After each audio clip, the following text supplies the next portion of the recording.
আমি নিকাশা রানী বলছি। প্রিয় বন্ধুরা, আজকে যে গল্পটি বলবো তা পুরোটা শুনলে তোমাদের মধু বের হয়ে যাবে। আমার জন্ম ১৯০০ সালের ১লা নভেম্বর, বৃহত্তর খুলনা জেলাতে। এই জেলার বাইরে আমি কখনো কোথাও যাইনি। রাজধানী ঢাকার নাম অনেক শুনেছি, কিন্তু যাওয়ার সৌভাগ্য হয়নি আজও।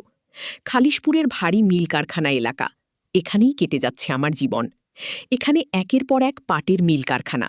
এরই একটা হলো প্ল্যাটিনাম জুট মিল, যার পাশেই আমাদের ছোট্ট ভাড়ার বাসা। আমার জন্ম খুলনাতে হলেও এখানে নয়, ভৈরব নদীর ওপার আমার দাদা বাড়িতে।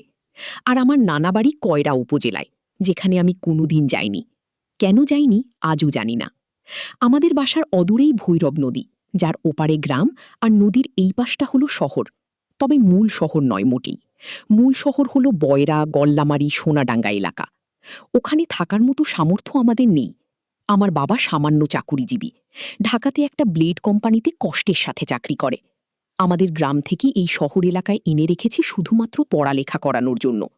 এখানে ৩ রুমের একটা বাসায় আমি, আম্মু আর ছোট ভাই নীরব থাকি। বাবা ২ মাসে একবার ছুটিতে আসে। এভাবেই চলছে জীবন। বর্তমানে আমার পড়ার খুব চাপ যাচ্ছে, সামনে বার্ষিক পরীক্ষা। আম্মু পড়ার জন্য অনেক বকাঝকা করে আমি ঠিকমতো পড়তে বসি না বলে। তবে আমি স্টুডেন্ট ভালো, বিগত সব ক্লাসেই আমার ফলাফল আশানুরূপ।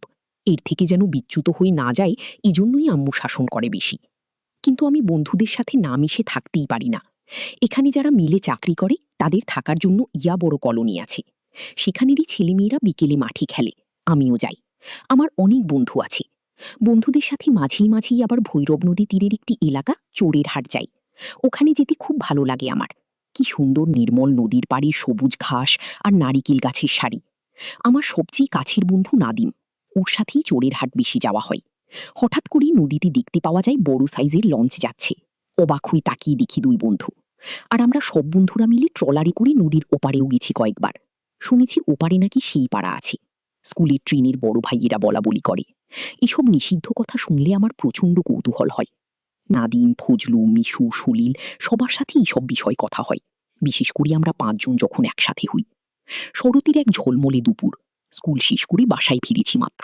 গোসল করে খাবো। প্রচণ্ড ক্ষুধা লেগেছে। রান্নাঘরে গিয়ে দেখি আম্মু গরুর মাংস রান্না করছে। জিভে জল চলে এলো। আমাদের বাসায় গরুর মাংস রান্না হয় কালীভদ্রে।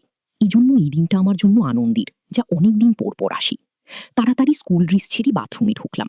ঢোকার আগে দেখলাম আম্মু রুমের ফ্লোরে ছোট ভাইটা চিত হয়ে হা করে ঘুমাচ্ছি। মুখ থেকে গায়ে সামান্য পানি নিয়ে সাবান ডলতে ডলতে ট্যাপ ছাড়তে গিয়ে দেখি বালতিতে কিছু ভিজা কাপড়। আম্মু ভিজিয়ে রেখেছি, গোসলের সময় ধুবে হয়তো। ভাবলাম আমি কেচে দিই, আম্মুর আর কষ্ট করতে হবে না। সব ফ্লোরে ঢেলে দিয়ে একটা একটা করে কাচতে লাগলাম। আরে এটা কি? একটা ছোট সেই কাপড়। আম্মু এটা পরে জানা ছিল না। আমি এতদিন ভাবতাম এগুলো শুধু এখনকার মডার্ন মেয়েরা পরে। খুব সুন্দর বেগুনি রঙের বিড়াল ছাপওয়ালা ছিল সেটি। হাতে নিয়ে কেমন যেন শরীরের মধ্যে একটা শিরশির অনুভূতি হলো। হাত দিয়ে নেড়ে চেড়ে ঘুরিয়ে ফিরিয়ে সেটা দেখলাম। সামনের ভিতরের পাশটায় কেমন যেন ছাপ পড়ে আছে। ওখানে ডলা দিতেই আঠালো হয়ে গেল। আমি খুবই অবাক হলাম। সব ধোয়া শেষ করে গোসল করে এসে খেতে বসেছি। আম্মু তখন গোসলে ঢুকল। বালতিতে কিচে রাখা কাপড় দেখেই আমাকে রাগান্বিত স্বরে চিৎকার করে বলল, আমার কাপড় তোকে কে ধুতে বলছে? বুঝলাম আম্মু বেশ রেগে গেছে। আমি বললাম, বালতি আজর না হলে গোসল করব কিভাবে? তাই ধুয়েছি। এত রাগ করছো কেন? আম্মু আর একটা কথাও বলল না। আমি খাওয়া শেষ করে এতটুকু না জিরিয়ে ক্রিকেট ব্যাট নিয়ে প্লাটিনাম মাঠের দিকে গেলাম। ২:৩০ বাজে, মাঠে অনেক রোদ, এখনো কেউ আসেনি। ছায়ে বসে অপেক্ষা করতে লাগলাম। ৮ ঘন্টার মধ্যেই নাদিম এসে হাজির। ও জানে আমি প্রায়ই আগে মাঠে আসি। দুজনে বসে নিষিদ্ধ আলাপে মজলাম। নাদিম বলল, কিরে, যাবি নাকি একদিন ওই পাড়াতে?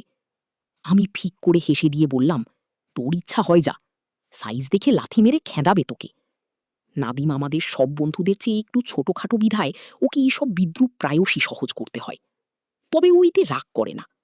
ও বলল, সাইজ ডাজেন্ট ম্যাটার, পাড়াটাই আসল।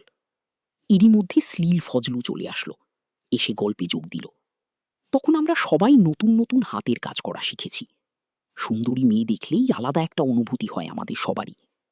খানিক বাদে মিশু চলে এলো। সবাই ক্রিকেট বাদ দিয়ে গোল হয়ে বসে এইসব নিষিদ্ধ আলাপ আলোচনা চালিয়ে যাচ্ছিলাম। মিশু এসেই বলল ওর নাকি এমন অভ্যাস হয়ে গেছে যে হাতের কাজ না সেরে থাকতেই পারে না। কয়েকদিন গেলেই নাকি কেমন যেন লাগে ওর। এসব কথা শুনে সবাই হেসে কুটি কুটি হচ্ছিলাম। এরই মধ্যে শ্লীল এমন একটা কথা বলল, শুনে সবাই হেসে গড়াগড়ি খেলাম। ওর নাকি কিছুই বের হয় না। কথায় কথায় আবার সেই পাড়ার বিষয় চলে এলো। নাদিম বলল, এই চল না আমরা জায়গাটা দেখে আসি। ফজলু বলল, পাগল হয়েছিস? বাবা জানলে কি হবে জানিস? আরে তোর বাবা জানবে কিভাবে? এইসব কথা চাপা থাকি নাকি? চুপ থাক তো ভিতর ডিন। কি আমি ভিতর ডিন? তা নয় তো কি? ভয়ে তো এখনই মুতে দিচ্ছিস। ফজলু জিদ করে বলল, আচ্ছা চল যাব। নাদিম আর ফজলু এভাবেই তর্ক করছিল। আমি চকচকে চোখে বললাম, বেলা তো ভালোই আছে, চাইলে কিন্তু যাওয়াই যায়। সলিল বলল, হ্যাঁ রে, চল দেখেই আসি। কিন্তু মিশু বেঁকে বসল। ওকে নাকি সন্ধ্যার আগে বাড়ি না ফিরলে বেদম মারবে। সামনে পরীক্ষা, তাই বাসা থেকেই এই ঘোষণা দিয়েছে। আমাদের শত অনুরোধেও মিশু যেতে রাজি হল না। অগত্যা আমরা চারজনই রওনা হলাম। প্রথমে চরের হাটে পৌঁছে ট্রলারের জন্য অপেক্ষা করতে হল। কিছুক্ষণ বাদে ট্রলার শাস্তি আমরা হুটোপুটি করে উঠে পড়লাম চারজন। বেশ রোদ উঠেছে, আকাশ পরিষ্কার, শান্ত নদী। ভিড় ভর্তি ট্রলার এগিয়ে চলছে ওপারের উদ্দেশ্যে। প্রচুর লোক হয়েছে, কেউ সদাই ব্যাগ হাতে, কেউ ছোট বাচ্চা কোলে, কেউ দুধের গ্যালন নিয়ে বসে আছে। ওরা গ্রাম থেকে শহরে দুধ বিক্রি করতে যায় বোধহয়। ইরি মাঝে একটা মেয়েকে চোখে পড়ল আমার, বেশ মায়াবী। লাল একটা থ্রি পিস পরা, গায়ের রং বেশ ফর্সা। আমাদের চেয়ে বয়সে অনেকটাই বড় হবে মেয়েটা। চুপচাপ বসে আছে ট্রলারের কিনারায়, সাথে কেউ নেই বোধ। ওকে দেখতে বেশ ভালোই লাগছে আমার। আমি আর নাদিম এক জায়গায় বসেছি। ওর পেটে খোঁচা দিয়ে ইশারা করলাম। ও ফিস করে বলল, দেখেছি হারামজাদা, খোঁচা দিতে হবে না। ওই পাশে সলিল আর ফজলু দেখলাম ঘাড় ঘুরিয়ে মেয়েটাকেই দেখছে। আসলেই সুন্দর মেয়েটা। কম বেশি সবাই তাকে চোখ দিয়ে গিলে খাচ্ছে। প্রচণ্ড শব্দ করে পানি কেটে ট্রলারে গিয়ে চলছে। মিশমিশে কালো লুঙ্গি পরা একটা লোক হাল ধরে বসে আছে। ভাড়া 2 টাকা করে।